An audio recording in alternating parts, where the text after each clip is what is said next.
Good morning, everyone. Thank you all for coming to our town hall. A couple new things about our town hall. Well, first, we're here in this space. This is new. And this time, we have an event that features our new provost, Dr. Billy Gastick-Rosato. And so, yes, welcome, Billy, to your first town hall. I'm relieved that she's here, because it means I don't have to handle all the questions anymore.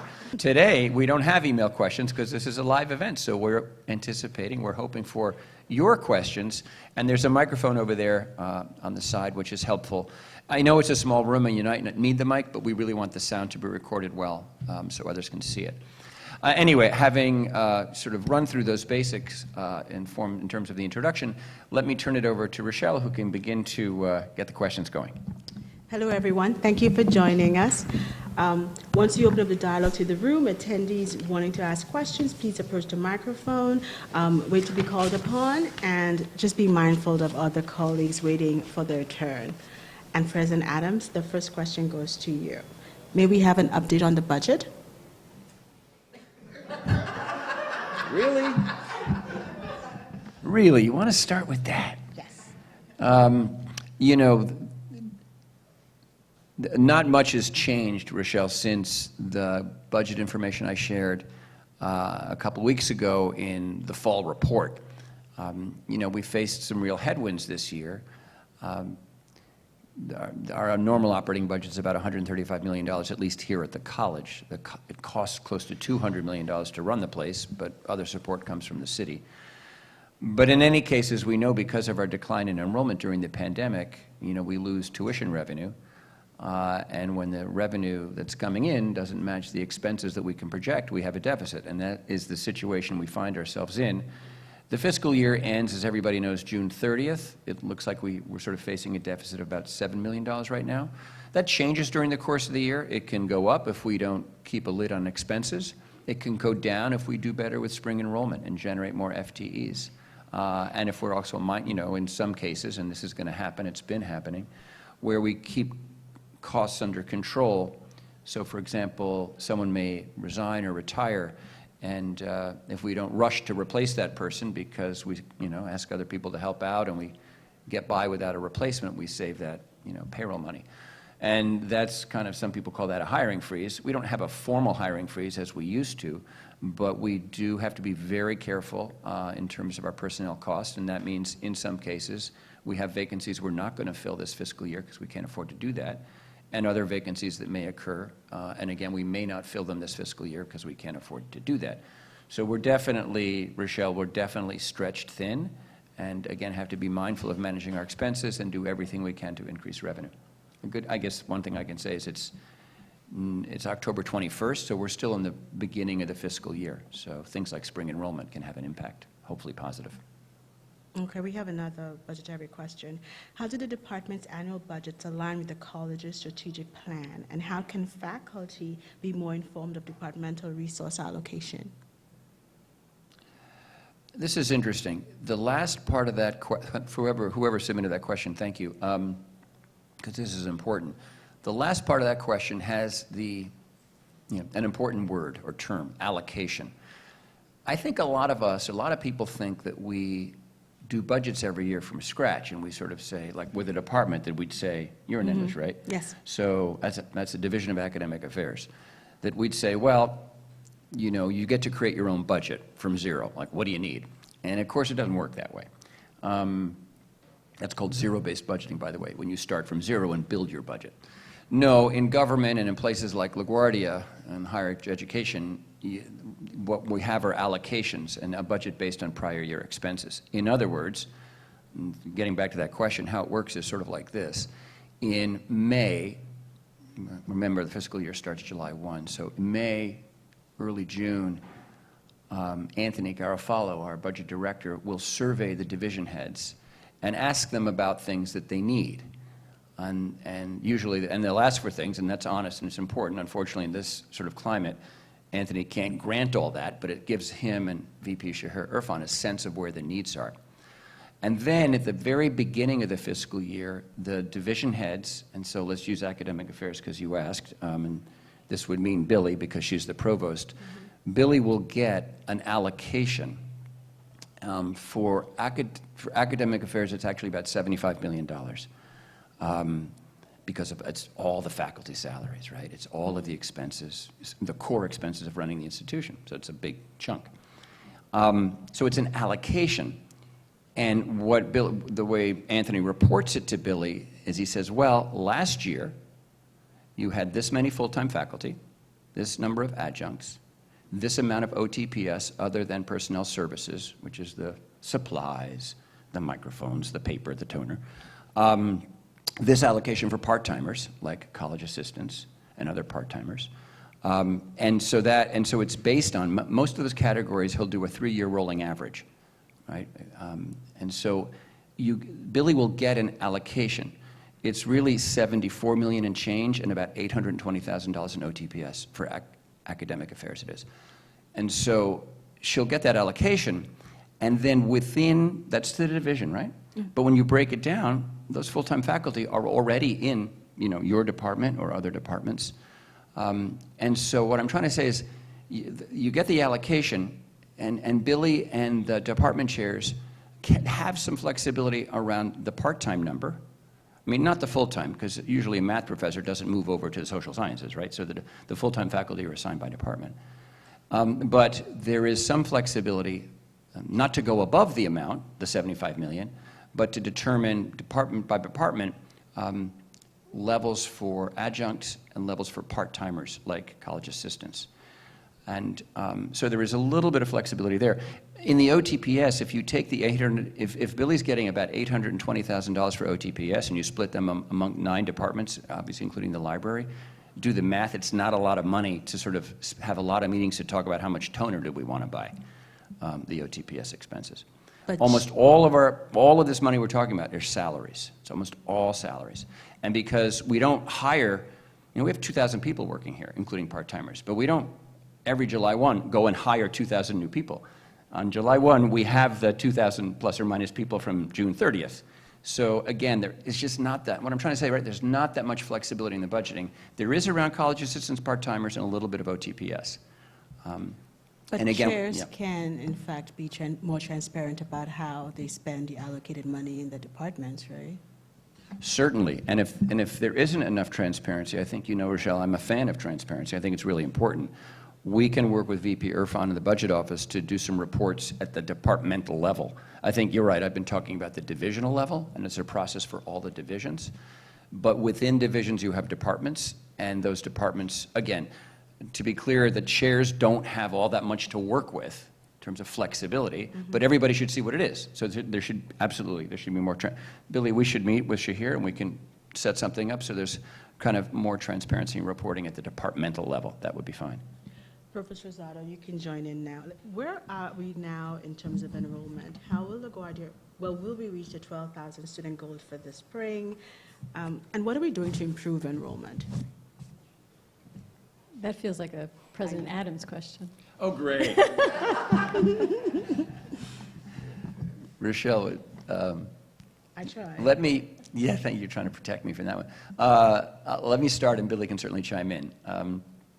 We just had a meeting this week with everybody involved in enrollment. I'm looking around the room here, and lots of you were part of that discussion. And let's remember what's going on, right, real quick. So we had,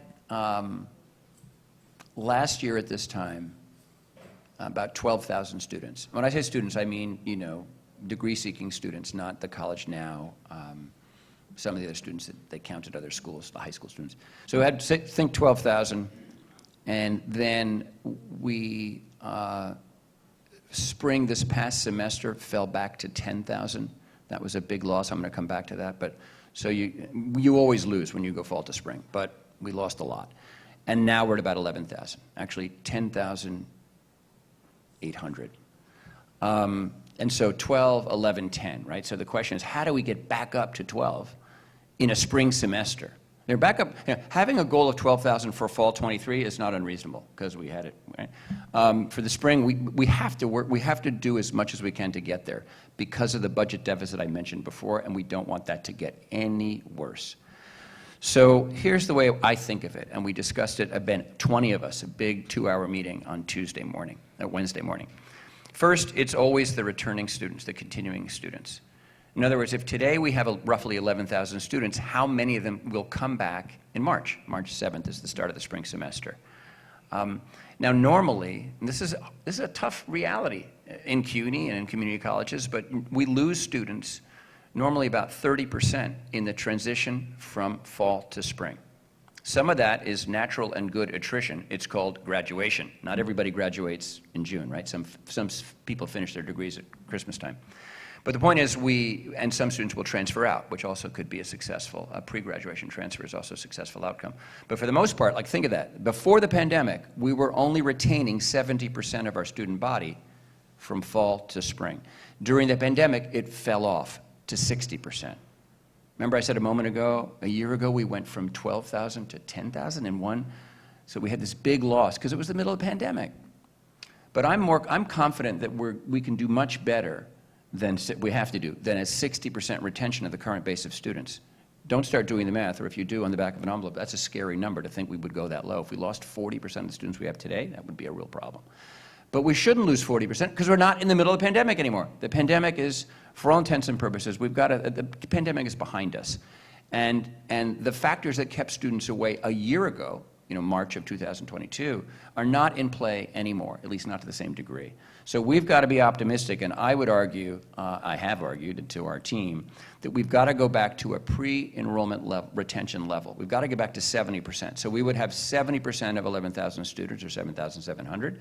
Then you've got this gap to get to 12 or 11 or whatever. It's still uphill climb. So number one, do everything we can to keep as many students as possible. Number two, recruit new students.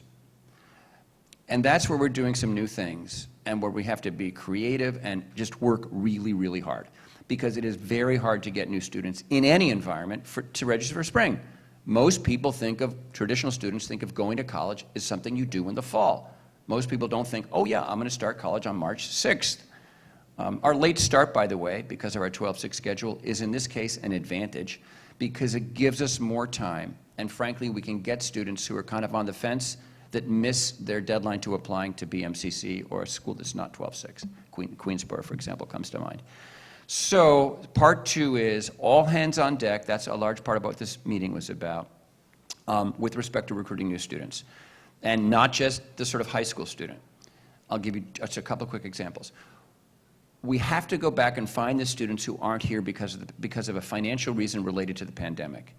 And we know that they're out there. When we did the call campaign prior to the fall semester, I know students that I called, several of them said to me, President Adams, I love LaGuardia, I wish I could be there, but I need to work now. Okay, this was August, right? I need to work to help my mom pay back rent, support my family. And I said, okay, are you coming back? Yes, I promised to come in the spring semester. It's like, I wrote the name down, right? I mean, all of those students who said, I want to come back in the spring, I need to work now because I still have back rent, I have expenses from the pandemic. Okay, so we're going to do a special outreach to those students. Part two, we're going to do a special outreach to students that have bursar holds, long-term holds, right? We have close to 5,000 students that owe LaGuardia $10 million. If they paid up, we wouldn't have that deficit anymore. That's not going to happen. Seriously, these are students who are in very difficult financial situations. Many of them have left and believe there's no place for them at LaGuardia because they know they have CUNY debt. And they know the CUNY rule is if you have debt, you can't come back. So we have to reach out to them, all their social media, snail mail, knocking on doors, and say, no, under certain conditions, you can come back. I mean, we have 1,300 students. 1,300 students. I got this from Gail Baxjard, our interim VP of Enrollment. It's amazing. Who and Navalera and Jeff Weintraub and others get, the data we can get is really quite precise. So we have these 1,300 students who owe the college between $500 and $1,500. You know, our hold level now is $500. So if their debt can go down to $500, they can enroll. They don't know that. But we have money in the foundation, money in auxiliary, and in cases, especially with students who have, let's say, 30 credits or more, or 2.5 or 3.0 or more, we can target them and say, no, you can come back. And we'll take care of the difference between $500 and $1,500, right? And it's not all 1,300 students. I mean, 1,300 is the universe from, if you start to sort by GPA or by credit accumulation, it's a smaller number, 400 or 500 students. We should get them back. Just like that's the woman who told me, I want to come back in the spring. I'm like, yeah, well, we're coming after you. So special campaign for them. And I've said this before, but we met with George Schreiner, who does all the enrollment, manages all the information for students in ACE. This fiscal year, the year that ended in '22, there were over 9,000 students in ACE. There are, the TELC is over-enrolled in a sense. We had students on a waiting list for the TELC this summer. TELC enrollment's back, 200% about where it was a year ago. So these are all students in ESL. At the highest levels, they're almost ready for college, right? Our students in workforce programs, students. So we talked to George, and we started to sort them out. And we said, George, let's set enrollment targets for the college of students that would transition from ACE into LaGuardia. We've always said that happens. We haven't really been strategic enough about that. So that's it's a big source of students for us. And so we've got to work that strategically. So there are a lot of opportunities, but you get granular here. You get into specific, I call them cohorts or subsets of students in the new student category. We did well this semester, by the way, last point, on transfer in. Well, that's students already in CUNY who are hearing good things about LaGuardia, who have a friend here, who have a reason to transfer into LaGuardia, right? We could be more aggressive there too, right? We could really go out and really pursue more transfer in students. Okay. Yeah. We're going to finish these questions and then open it up, right? Yes, you I are. see people raising their hands already. Okay. Feel free to come up to the mic. We could open up right now. But I do have another question, and this is about graduation rates. What are we doing to improve those? Give that to Billy already. I'll take this one. Okay. I'll take this one. You give me all the fun ones. Budget, deficit, enrollment. So it's been very good to see and read all the good work that we've done to begin to investigate what might be standing in students' way when it comes to student success. So I see it, what we understand right now is that there are obstacles, right? There are things that we can move out of students' way to help them succeed. And then there are things that we could be doing that could be additive, the things that students may not know they need, that we can provide to help them along their way. So there's so many specific things that I'm looking at now. One is the choice of major.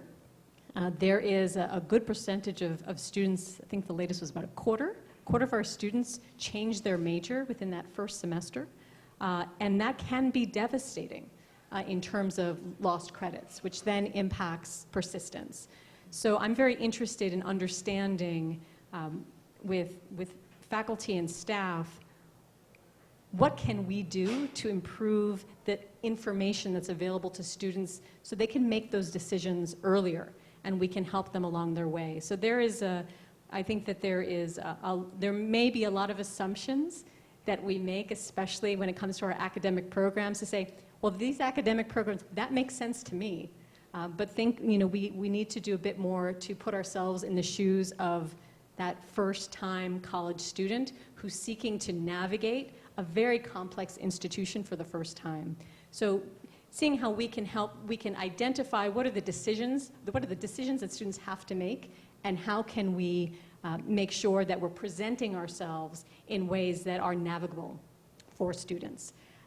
There's another matter of academic supports. I have been impressed and floored by the tutoring and the mentorship that's available across the college.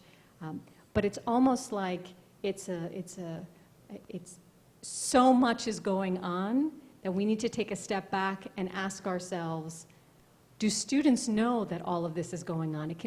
Choice can be overwhelming. And so again, to what extent can we curate or just make this information and these resources more available, more understandable, available, and easy to access for students? Are we offering it at the right time? Are we offering it in the right places? How can we partner with offices across the campus so that we're meeting students where they are in terms of tutoring? I was doing some, walking tours. Chairs were very gracious and walking me around different areas. And so that's where we do math tutoring, and that's the writing center. And then you have to go over there for science. And I thought, why can't we do it all in the same space, right? So the little things like that, we're doing good work, but what are some straightforward fixes that can support student success. Of course, there are issues that are non-academic issues that stand in our students' way, and of course we want to be attentive through student affairs to wellness issues and economic issues and those kinds of supports. But I think on the academic side, making sure that we're much more student-friendly in terms of the resources we offer now is a first important step. And second is to be a bit more transparent about what we're learning about what we're doing. So sharing best practices, sharing common practices, assessing, saying, is this working the way we intend it to, and then pivoting as necessary. I think that just opening up and making space and time for those conversations would be beneficial for our students.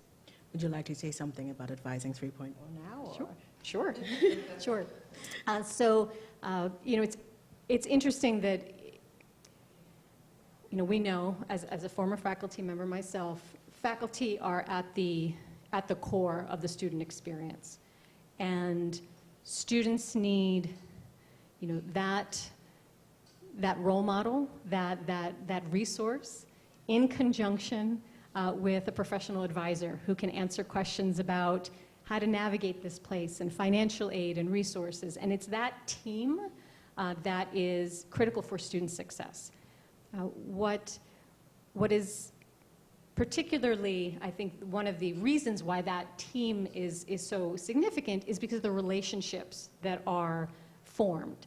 And my understanding is that in previous iterations of advising, students might be switching between different faculty members, and that defeats the purpose, right? We want one person or two people where students can say, I know I can go to so-and-so because they know my situation, they know me, I'm comfortable, I have a rapport. So as we move to Advising 3.0, and we'll find a different, that's sort of an internal term, it's the sense of let's return that sense of consistency for students. So that students know this is the person I can go to, we have a name for that person, and then faculty can focus on what faculty do best, right? Mentoring within the discipline, saying you are a computer science major, I know that world and I can help you. And then preserving the work of the professional advisor who knows, the academic policies and the implications of dropping a course to financial aid and all of those, again, the missteps that could really derail a student. And so it's that partnership that is going to be essential. And that's what we're seeking in Advising 3.0. We say we need to restore in a very thoughtful way the role of faculty in advising. It's our students that are at disservice without that formalized, and faculty are doing that already. We just want to acknowledge it, articulate it more clearly, but then increasing the conversation and collaboration with our professional advisors so that students are getting consistent information. Thank you, Billy. If you have a question, please feel free to step up to the microphone, although they both seem to be missing, and ask your questions. So we do have another. What is the breakdown of course modality, and what are the implications for LaGuardia? Turned it off too hastily. So right now we are about 2/3 in-person courses and 20% fully online, and the remainder about 10% hybrid, so a mix of the two. And I think that is a very strong position to find ourselves in during what we're still in a transition period, right? So returning, we're sort of getting used to being back in person again. And in conversations with the academic chairs, my expectation is that the spring is going to look fairly similar. I think that this is the right moment, especially given the recommendations coming out of this College Senate, to have broader conversations about what we want to do about online education, right? Our students have become more accustomed, have had some exposure to online learning, but it may not have been intentional, right? That it may be more remote learning than online learning. And so this is an opportunity for us to say, online is likely a version of flexibility we are going to be providing students. It makes sense. We offer evening classes, we offer weekend classes. It makes sense that we would be offering online classes and leveraging the experience that we've gained over the past couple of semesters. Okay, but that being said, are we really preparing students to take online courses? Do they know how to be good online, effective online learners? They need our help there. Faculty who have been, were thrust into the remote teaching world maybe now have an appetite for it, but we need to make sure that they are supported and they are able to advance that online teaching in a way that's consistent with their goals. So I think there's a whole intentionality that is now, this is the right time for that. We were thrust into a remote learning environment. We're now making that adaptation, but the guidance provided, or the recommendations provided by that recently by the Senate indicate the questions that we have to address and the conversations we have to address to be able to effectively support students who are studying online. Absolutely. So what are the next steps with regard to the Middle States process and recommendations included in the self-study? Bobby, did you have a question related to online? Yes, I did. Okay, Sure, just take it. yeah. About enrollment in general. Okay. Should I? Okay. So, again, Introduce yourself. I am Bobby Hart, actually Barbara Hart, but everyone calls me Bobby, particularly the president. And I'm the Community Health Worker Training Manager in the ACE Division for Workforce. But my question has to do with just credit for prior learning, and in general, not just for ACE, but for our enrollment, because I've spoke to many, as I learn and get familiar with people here in Queens, because I'm originally from the Bronx, and many of the students, or many people would be interested in coming into college, but I don't think that, not just LaGuardia, City University, New York in general, is really using this whole credit for prior learning. My question is, how are we assessing people for credit for prior learning? Because I think if we had a formal way to assess them, we would be able to bring in more people who are not necessarily aware of that they actually have skills and knowledge that they've learned from life that can be applied and used for credit. So what is LaGuardia doing to make sure that they can bring in more people? Because again, our middle name is community, and I'd like to see us more involved with the community. That's all. I'm sorry. You sharing? No, I forgot. Oh. Billy, I'll start with this.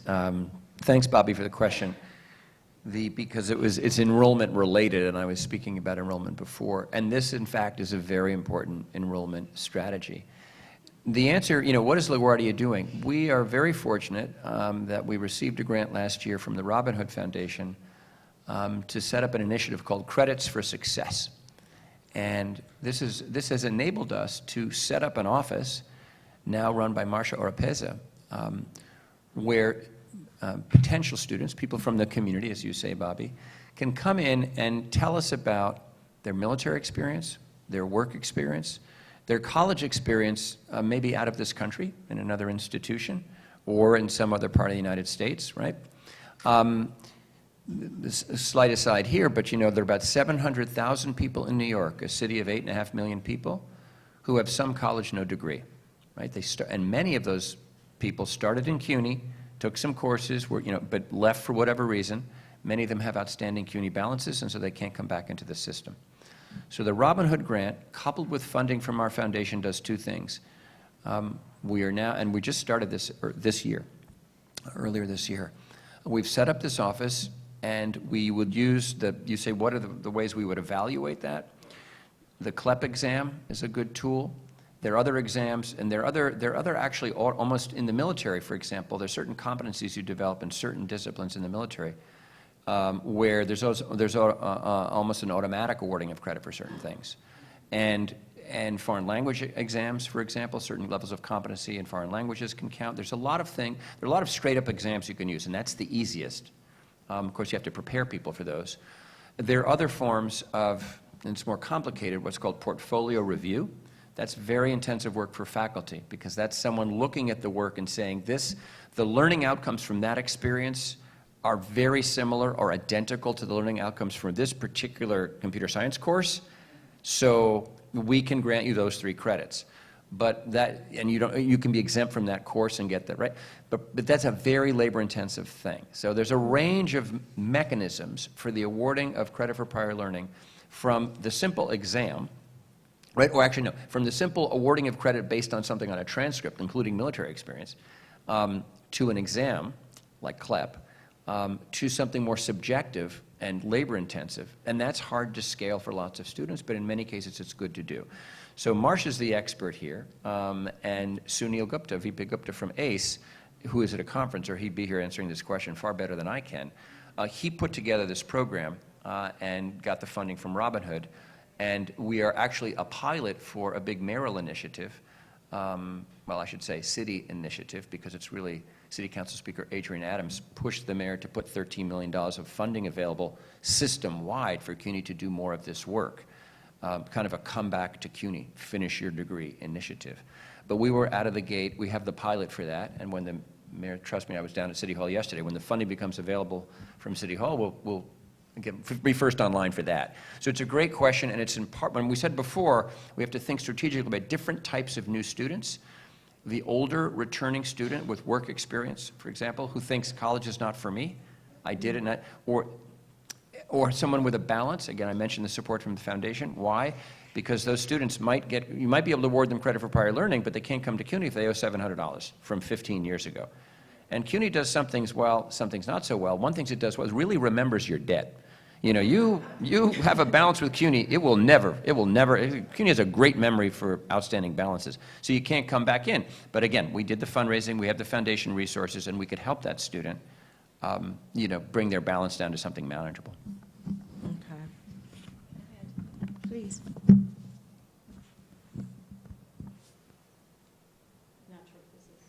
You have to hold it for a while. I just wanted to add to what the president said, is that one mechanism that we have more in use currently with credit for prior learning is these memos of understanding we have between ACE and the academic departments, and that is essential. That is led by Associate Dean Dion Miller in Academic Affairs. And what we're saying there, and this is working in close conjunction with faculty, is that the faculty in the academic departments are evaluating the certificates or other credentials coming out of ACE and saying, this is how we can build a pathway for a student who is starting on the non-credit side and is having a positive experience, is building academic confidence, and then they can continue to pursue their degree and actually be earning credits, so reducing their time, reducing their cost. And that's a practice that we want to do more and more of. We do that in healthcare or health sciences a lot, because we realize that first place of entry is very likely not the degree side for students, but as they know, this college, they start to meet people, they get comfortable, they recognize that they're having a positive experience in here and they're learning, then we can just try to make that transfer seamless for students and reduce the somewhat kind of artificial distinctions between non-credit and degree. Those are significant distinctions from from our perspective, but for students, it's learning. And so that's something that I want to just acknowledge, that faculty have been so both involved but very cognizant of the opportunity of access that's represented by each of those MOUs as they come through. Okay. So what are the next steps with regards to the recommendations from the Middle States self-study? I'll take that one. Okay, I'm not sure if this is. You could share. I just leave mine on. I do too. You get a new one. Thank you. Perfect. So Middle States self-study, and just want to commend everyone. That was a whole community project and investment in the future of this college. I would say when I look at when I look at the recommendations, it's really about kind of process, collaboration, communication, and making sure that we're using the collective to make sure that we're all on the same page about how decisions are made and what progress we're making towards goals. So I think that there was a lot of, for me, sort of an interest in making sure that we're assessing ourselves, sharing those results, being a learning community, in effect, and doing that in a very intentional way so we can improve, because we know that the stakes are high for students. So in terms of actual next steps here, I think that there's a benefit to making sure that the recommendations coming out of middle states, we dovetail those with our strategic planning process, right? It doesn't make sense to sort of have one piece of work over here. I've heard a lot about overwork. I think part of that concern about overwork is that we're running in 50 different directions. If we ran in 35 different directions, I think we'd be better off. And so, my approach is let's use the upcoming strategic planning process, which I believe that's from about 2 years. We'll need a new strategic plan and begin work. It doesn't mean that we'll sit on the middle states results now, of course not, but it means that we will bake in accountability for our progress into the strategic plan so that we know, okay, are we making the progress that we'd like to make? Because there's just so much insight. And if we can get through, half of the recommendations in the next strategic plan, we would be better off. I know there's some things we're already doing now. The social equity plan is an example. That was a recommendation. That's work that is Wendy Nicholson is leading now. So there's definitely work that is happening that I think that would benefit us as an institution and by extension our students. Actually, that was my next question. What is the status of the social equity plan? Yes, well, that was a good and very helpful answer by Billy. Wendy Nicholson, our Executive Director of Diversity, Equity, and Inclusion, is leading the development of the social equity plan. She's got a couple of terrific co-chairs and a bunch of activities that will start happening this semester. We hope to have kind of a framework for the plan, kind of an outline by the end of the semester, and then there'll be some surveys and committee work in the spring, and so that it should be done by the end of the spring semester. When we pull together, there's a bunch of existing surveys and input that have to be sort of the foundation, but a lot of that was done before the pandemic, and things have evolved, and we have new people, and so on, so we want to update through some surveys and outreach, and I think that Nava's here, she'll help us with this, to really get a sort of where are we now with respect to people's feelings about LaGuardia as a truly inclusive community where everybody feels valued and included and supported. So the part of this is kind of updating that and getting all that feedback and then taking that information and coming up with a plan that gets right down to tactics, meaning to really build a truly inclusive community. What are the things we need to do? Some things do differently, some things would be new. It's a plan, as the name suggests, and we should have that done by the spring. Commercial, we need lots of people to help out with this. Wendy can't do this by herself. So you'll see announcements about meetings and events.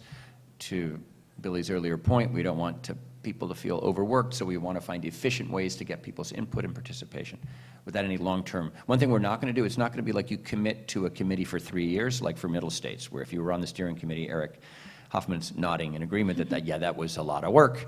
And it's a long-term commitment. That's the nature, that's the plan, the evaluation, assessment, planning cycle of middle states. We don't want, this is really important work, but Wendy doesn't want people to feel like, you're signing up for middle states. But we still need your input, so thanks for asking. Since we're talking about equity, maybe we can talk about the new lecturers, the CCEs. There's confusion about the criteria for CCE faculty versus tenure-track faculty. We don't want to create a new 3-tier faculty system, but we want to get the right balance between the demands of their line and us asking for too much tenure-track faculty. So how do we do that without leaving them out of great opportunities? Well, let me sort of start on the lecturers, and then Billy can, I think, take it from there. But yeah, just as a reminder, As part of the New York State budget for this current fiscal year that was negotiated up in Albany for the state fiscal year, which is April 1st, the chancellor was able to secure a significant, $500,000,000, something like that, a significant amount of funding to increase full-time faculty all across the system. His, mission there, being, sort of his belief there was that, students really benefit from, across the system, from full-time faculty. And CUNY has always been, as a system, very dependent on adjunct faculty.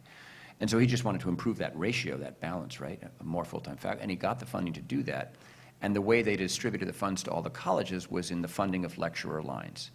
And we got funding for 25. We hired 23. They're all working now. It's great to have them. And so so we, that's the LaGuardia version of the lecturer line story in the CUNY system. All the campuses got allocations, and all were able to hire lecturers. And in some cases, obviously, people who had been serving as adjunct faculty at LaGuardia applied for the positions, and 2 or 3 in our case got the positions, and others moved around the CUNY system. So, I know lecturers that we've hired that had been adjuncts at other CUNY schools, and some from beyond CUNY. So our faculty ranks, we, before this had about a little under 400 full-time faculty, so now we're at about 420. And that's sort of a good story in terms of meeting our students' needs and strengthening our faculty, our full-time faculty all across the college. They were distributed amongst all the departments. So that's where we are. Now, the other question, I don't know, and I don't know how many faculty members are on CCE. In my 2 years and change here, I can think of one situation where we did that. So we can look into it, Rochelle. I'll toss it over to Billy if she can help out. So I think we have experience with differentiated staff, right?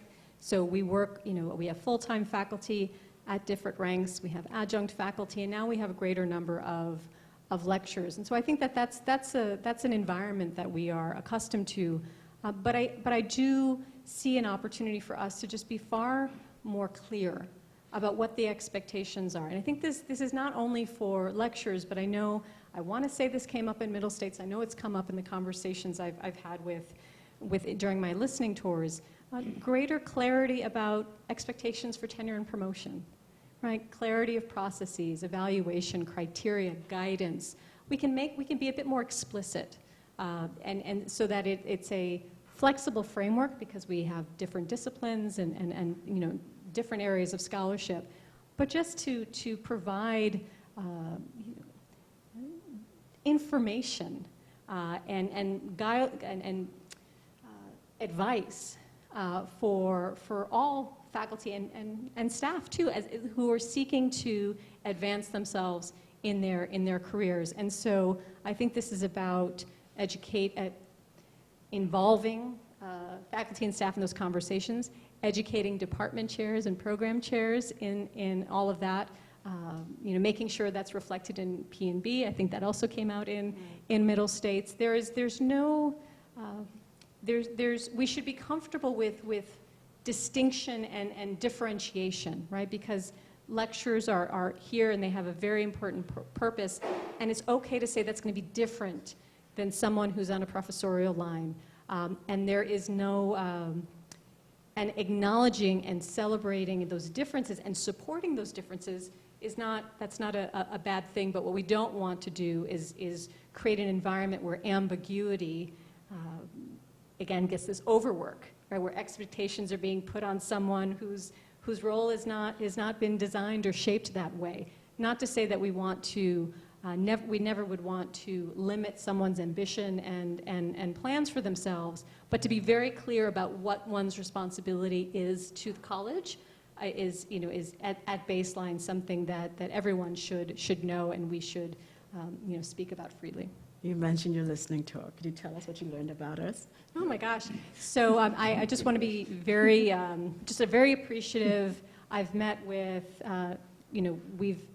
I've had, I think, 1 open session. There are 2 others coming, which is just for everybody. Then departments have invited me. I've been invited to events and gatherings, and so it's been sort of formal and informal.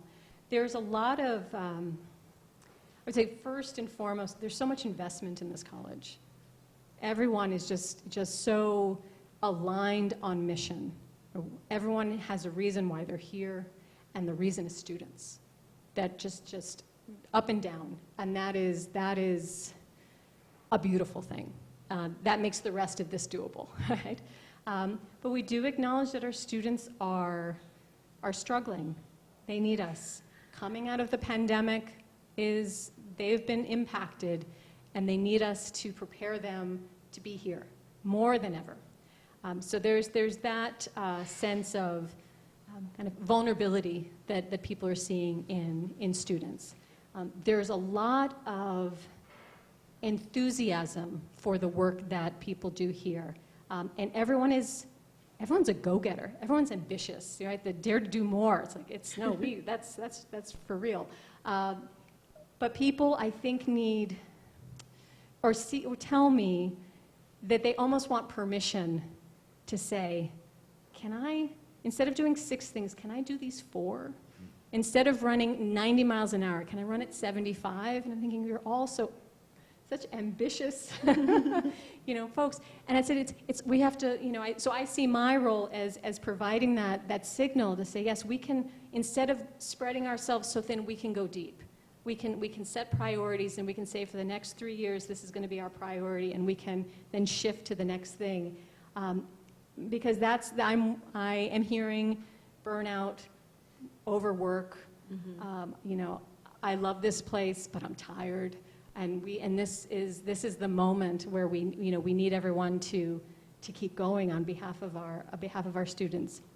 I say all that to say, I hear about overwork, but then I also hear 12 great ideas every session. But I want to do this, and I want to do this, and so I think that's one of the things that I keep thinking about is how to harness that energy, that investment, that passion, that commitment to students, but also taking care of ourselves, right? We have to model good choices, good behavior among ourselves. We take care of ourselves. We do good work. We set high standards. We're rigorous in our work, but we also know, it's okay to rest. It's okay not to check your email at 10:30 at night. It's okay to take a weekend. All those things. I think that I'm getting a sense from the community that people are looking for permission to take that time for themselves. And so I'm trying to find my points of leverage and influence to say yes. Self-care is important. Hard work is important. Was it play hard, work hard? That's yes. That's I think the sort of shifting mindsets will serve the work and serve each other. That's certainly my motto. But Wait, which comes first, the play hard or the work hard? we just do both. But I was thinking that how do we address a culture of overwork? And I think you're saying setting priorities. But I also think you're bringing back some stuff that should acknowledge all that work. Do you want to say something about that? So I was really surprised that we don't have faculty teaching awards, for example. And I was told, as I've been having these conversations, that we used to have that, right? And then something happened. It's always, I've heard of a lot of that. We used to do this, and then things changed. So that's one thing that we want to return to, right? To say, what are the ways in which we can acknowledge faculty and staff who are demonstrating excellence in all these different ways? And we'll have a committee come together, intense commitment, but short commitment, to say let's review what we used to do, and then reshape it for now. I'm thrilled to say that it's not on the president's calendar yet, but we're going to return to the courtyard reception, the president's reception, to acknowledge faculty and staff at the end of the spring semester. That's something that people have said, just this idea of appreciation, acknowledgement, celebration, taking that moment to say, look at the good work we've done, look at the impact we've had. That can be very, I think that's important for us to do that for each other. It's an important gesture among us, for the community. It elevates the visibility of what we're doing. I know that Manny Romero, who's our VP of External Relations and Communications, is seeking to centralize our attention in many ways and say, let's start to to just take notice of all the good work that's going on here. And so that's part of, I think, let's take opportunities to, to stop, to celebrate, to acknowledge, to recharge, and say, okay, who's the next person who's going to, so-and-so wrote the book this year, who's next, right? And I think that's kind of that culture of collegiality that's so significant and is particularly unique to a higher education campus. So looking forward to all opportunities to reintegrate some of that. Rochelle, can I jump in? Please. Just on something that you asked about, the kind of the opportunities for advancement, the importance for transparency and the systems of tenure and promotion. First, just an observation. We had college-wide PMB this week, and our department chair was recommending the reappointment of a faculty member in that department. And, these are very lengthy, very thoughtful write-ups that have to, document a lot of information about that person, for that decision and as part of the HR process and the file. The last page of that is always goals for next year. Professor Hart, goals for next year. This faculty member, with the agreement of the chair, had 20 goals. 20 goals. I mean, it's a bullet-pointed list. There's a former chair in the audience here, Linda Chandler. She knows what I'm talking about. That's not possible. So we're going to work on that, right? But, I mean, this is, Billy and I have had this discussion. There's an expression I use, people have heard me say, Nayeli hears me say this all the time, never confuse effort for results. We don't worry about measuring the effort. Look for the result. What are the outcomes? Better to have, in my view anyway, fewer goals that are focused, the outcomes of which will benefit students that you can count if possible, right? Sort of see that there's, but just let's look for let's not get all caught up in the effort, but let's focus on the results, and let's not confuse effort for results. Second piece of this is with respect to staff. Because the whole idea of career advancement for staff is totally different, right? And colleges are complicated from an HR standpoint in this way. Because there's this clear, in the professoriate, right, in the ranks of our full-time faculty, there is this annual process where there are these things that have to happen, and you have to publish, and you all know this story. Mm-hmm. But when it's done well, it's transparent. And by the way, it's not always transparent. So it really, we have to be sure that faculty who are in that process know what the requirements are, what the expectations are, right? And so that's, fundamental. But for staff, it's different. Like, we have so many colleagues, I'm not going to get the number right. Marta Clark is here, our head of HR, and she could tell me, in the higher education officer series, right? In all ranks of the series. We all know, it's a non-promotional title. And right, meaning that you don't get promoted. You can go up your steps and get to the highest wage range if you're an assistant to HEO or HEO associate or full HEO, and that's it. You don't move to so you look around maybe for an opening and something and then there's a search and you apply and maybe you can do something else. But it's very different from faculty, right? And one of the things I think that we need, and again, Marta and I talk about this a lot with Billy, is some real professional development for managers, for supervisors, both so that they are nurturing the talent, they're being good leaders and managers of their groups, so that they themselves, obviously we want to hire from within when we can. We want people to advance, and we want people to feel like, their job is rewarding and potentially could lead to something else. But I think we need to really explain this better, be clear, just like we're clear on the standards for reappointment, promotion, ultimately tenure for faculty. We've got to be really clear, consistent, and fair with standards for performance management of not just HEO staff, but DC 37 staff and other staff and college assistants and the like. And so know that Marta is going to be I guess I'll do a preview here, setting up a committee or a work group. I know we call it LaGuardia Committee College, so we won't call it a committee. Along with her co-chair is Asanta Howard from ACE, who runs all our business services programs, around professional development. and they'll be looking for people just to go to some discussions and have some meetings about what people think would be helpful for us to do professional development for managers and staff. And there's another set of those questions, obviously, in academic affairs for faculty as well. So I think we could do better there. My thing, Martin, I say this all the time, is how do we make LaGuardia an employer of choice? And in our business, that means the community college in the New York City metro area where anyone who aspires to work in a community college wants to work at LaGuardia. I'm not saying we steal everybody from Queensboro. We'll take a few. Or that we poach everybody from BMCC. We already have several of those, Sunil and Manny. We'll do a little of that. But seriously, you want to be the place that people are sort of sending their resume. I got a resume the other day from an old friend in downtown Brooklyn, actually, wants to be an adjunct. But, you know, you want LaGuardia to have this image out there where people are like, wow, there's something going on, but it's a good place to work. People are happy.